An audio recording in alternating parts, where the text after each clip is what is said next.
The first rule of Crochet Club is that no one talks about Crochet Club. I wouldn't want anyone to think I was a gossip. We're not like that.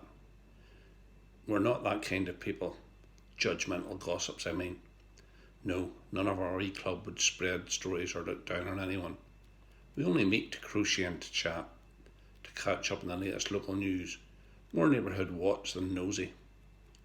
Someone once suggested that we should call ourselves Bitch and Stitch, but I didn't think that was appropriate.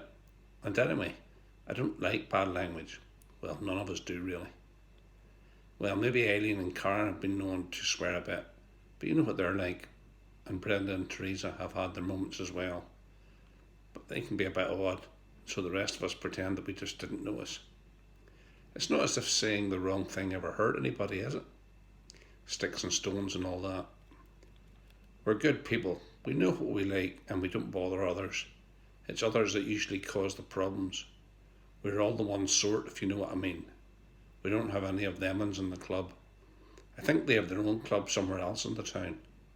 But we would welcome anyone who wanted to fit in and join us as long as they were willing to fit in with our little way of doing things. We often work together on bigger projects, and that's when we need to understand each other and work as a team. We've been working on a one big blanket in red, white and blue to use in the field this summer.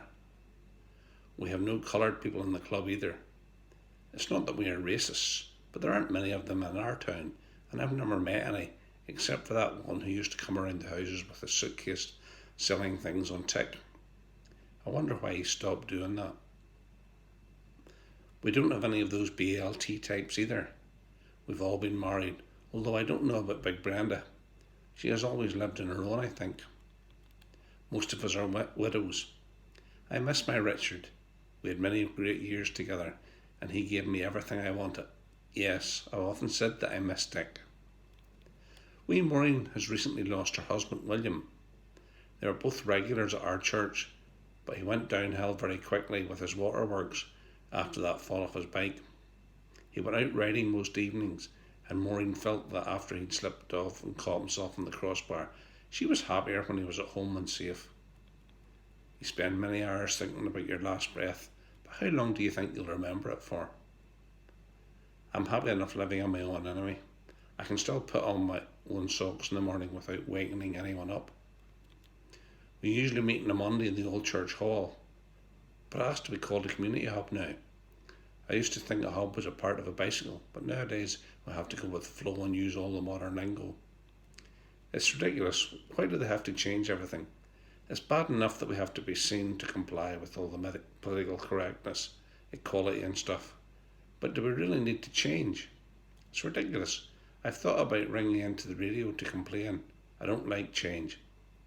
It's ridiculous. We've even thought about having some of our get-togethers on Zoom, but Maureen says her connection isn't very good. I assume she means her internet. She's having trouble watching her favourite week video clips. I presume she means YouTube, but she never seems to like the funny cat ones I send her. That Zoom thing is great, Swaz. I think we will use it to plan the big blanket project if we need to make sure that everyone buys the right colours of wool and that they make all the wee squares the same size. It would never look right if someone did their own thing or worked to a different pattern. There's no room for diversity in this game. If we don't all toe the line, who knows where we'd be. I'd best get on. There's a lot of crocheting to be done, and I think we're going to need bigger needles.